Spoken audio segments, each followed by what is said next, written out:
نبدأ على طول. أول فقرتنا النهاردة مع التحليل التحكيمي. هناخد مباراة الأهلي والداخلية في كأس مصر دور ال 16.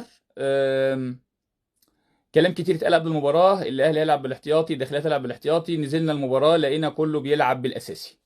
أهلي وداخلية، مباراة في دور ال 16 مهمة في كأس مصر.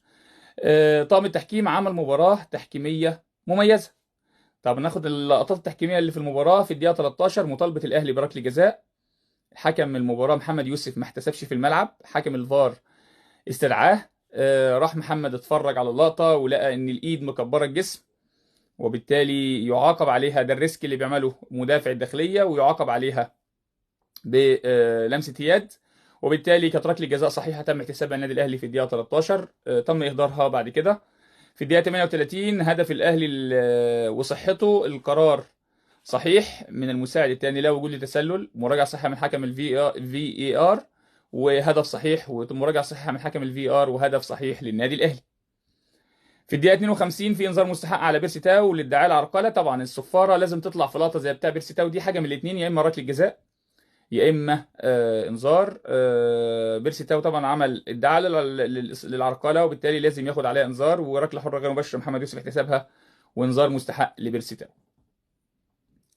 في الدقيقة 72 كان في انذار مستحق الديانج، الدخول بتهور على لاعب الداخلية، وكان انذار مستحق على اليو ديانج لاعب النادي الاهلي. في الدقيقة 74 مطالبة الداخلية بركلة جزاء. كانوا هم بيتكلموا ان الكورة جت في ايد رامي ربيعة. الايد كانت داخل الجسم اولا. الكورة حتى لو جت في الايد فهي داخل الجسم، لكن الكورة جت في جنب رامي ربيعة، ما جتش في ايده. وبالتالي استمرار اللعب كان قرار صحيح من حكم المباراة، ومراجعة صحيحة كانت من حكم الفي ار. وبالتالي كانت في الاخر بنتكلم على قرار صحيح مجمله صحيح من طاقم التحكيم بالكامل. في الدقيقة 92 كان هدف صحيح للنادي الاهلي، وطبعا احتفال قفشه بقلع التيشيرت لازم يعاقب بانذار. وفعلا الحكم انتظر لحد ما قفشه لبس التيشيرت، وانذار مستحق على قفشه لانه احتفل بالهدف بخلع التيشيرت، وبالتالي انذار مستحق على لاعب النادي الاهلي. طاقم التحكيم محمد يوسف ورفاقه عملوا مباراة تحكيمية مميزة. خرجوا من المباراة بدون اي اخطاء مؤثرة على نتيجة المباراة. خرجنا بنتكلم بصورة ايجابية عن طاقم التحكيم في مباراة الاهلي والداخلية في كاس مصر.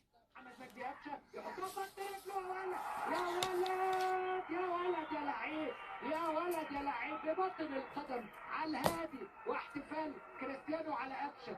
ادي واحده حلوه حلوه حلوه في الدقيقه 92. محمد مجدي محمد مجدي قفشه يا لعيب يا لعيب يا لعيب يا اخي. اذا ما فيش حاجه تفرحك في يومك فالاهلي يصلح ما افسده الاخرون. ادي هياخد انذار، هياخد انذار على الاحتفال. يا ولد يا قفشه، حلوه حلوه حلوه حلوه. رجعنا لكم تاني ومعاكم جهاد جريشة في التحكيم مع جريشة. ماتش تاني برضو بعد كام يوم. الاهلي برضو بيلعب في دور الثمانية لكاس مصر بعد تخطي الداخلية، بيلاعب المصري. الاهلي والمصري دور الثمانية كاس مصر، مباراة كبيرة. لجنة الحكام عينت عبد العزيز سيد ورفاقه وعمرو الشناوي كان على تقنية الفي ار. ماتش كبير، واكيد دايما مباراة الاهلي والمصري فيها احداث تحكيميه. ده مش الماتش بس في دور الثمانيه، ده عموما الاهلي والمصري دايما فيه احداث تحكيميه بنتكلم فيها. المباراه كان فيها احداث تحكيميه كبيره هنتكلم عليها باستفاضه. برضو في الدقيقه 11 كان في انذار مستحق على لاعب الاهلي محمد هاني.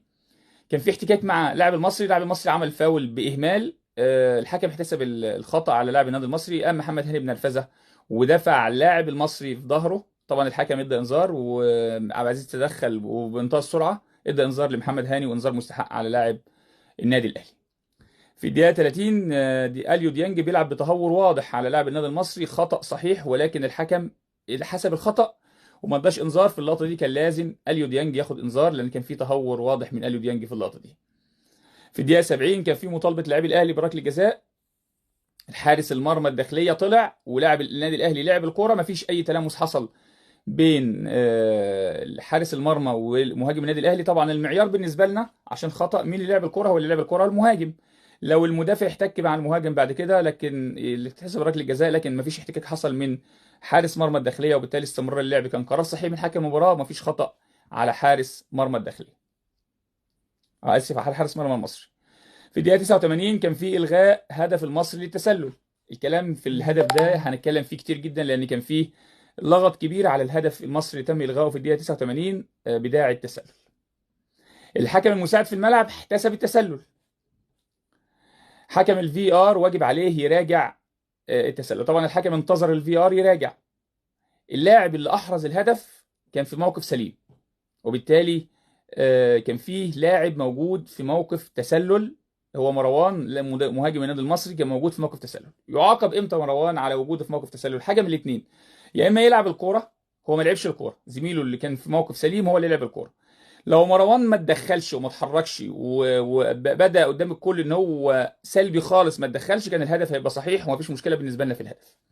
لكن ان انت تعمل جامبنج وفي منطقه اللعب النشط اللي هي متر في متر او مترين في مترين اللي هم موجود فيها اللعب النشط، فيها حارس المرمى النادي الاهلي وفيها مدافعين النادي الاهلي، اذا انت في تاثير منك وتواجدك في موقف تسلل، في تاثير وتداخل مع المنافس اللي هو حارس المرمى محمد الشناوي ومدافع النادي الاهلي، وبالتالي تاثيرك ده تعاقب عليه. وبالتالي كان مراجعه حكم الفي ار عمرو الشناوي مراجعه صحيحه، التسلل موجود. طب في كان حد بيسال لو الحكم المساعد، طبعا بيتكلموا مع بعض في الاربيس الحكام مع بعض، لو الحكم المساعد في اللقطه دي رفع الرايه وقال للحكم انا شايف ان اللي حط الجول تسلل، انا مديه تسلل، وحكم الفي اي ار راجع لقى مش ده التسلل، ده التسلل الثاني اللي تداخل في اللعب، ما دام القرار صح وبيتفق مع حكم الفي ار ما بيندهش الحكم او بيستدعي الحكم تعالى اتفرج، لان القرار المجمل اللي هو موجود في الملعب التسلل موجود، حتى لو الحكم المساعد احتسب تسلل على واحد تاني غير اللي هو بيعاقب بالتسلل. طب امتى الحكم الفي ار كان يستدعي الحكم في اللقطه دي؟ لو الحكم المساعد كان احتسب الهدف واللاعب اللي في موقف تسلل ده تداخل زي ما حصل، كان يستدعيه تعالى في عندي احتماليه تسلل لتداخل لاعب موجود في موقف تسلل مع لاعبي النادي الاهلي. وبالتالي كان عدم استدعاء الحكم الفي ار للحكم قرار صحيح، لان قراره يتفق مع قرار المساعد في الملعب، وبالتالي بيأكد على القرار، وقرار صحيح بإلغاء هدف النادي الأهلي. بنتكلم ان هدف النادي المصري، اسف، بنتكلم ان في الدقيقه 70 مطالبه زي ما قلنا الغاء الهدف وصلنا للدقيقه 89 والغاء هدف المصري للتسلل. في الوقت بدل الضايع في المصري احرز هدف في الدقيقه 95، هدف صحيح، مفيش فيه اي خطا على النادي، مفيش فيه اي خطا على النادي المصري، هدف صحيح تم احتسابه للنادي المصري، ومراجعه صحيحه من حكم الفي ار، وقرار صحيح من حكم الساحه والحكام الموجودين في المباراه. في الدقيقه 96 ويعني المباراه بتلفظ انفاسها الاخيره، ركله جزاء صحيحه تم احتسابها النادي الاهلي. بدايه اللقطه في شد وجذب من الاثنين لعيبه منافسه على الكوره، وبعد كده لاعب المصري ساب ولاعب الاهلي ساب، وفي شد واضح لحسين الشحات داخل منطقه جزاء المصري. الحكم احتسب ركله جزاء صحيحه للنادي الاهلي في وقت قاتل، وده قرار مهم لحكم المباراه وحكم الفي ار، ومراجعه صحيحه وركله جزاء صحيحه. دلوقتي هنتوقف في التحليل بمباراه الاهلي والمصري، ونكمل بعد موجز الاخبار مع الزميله نجلاء مرسي.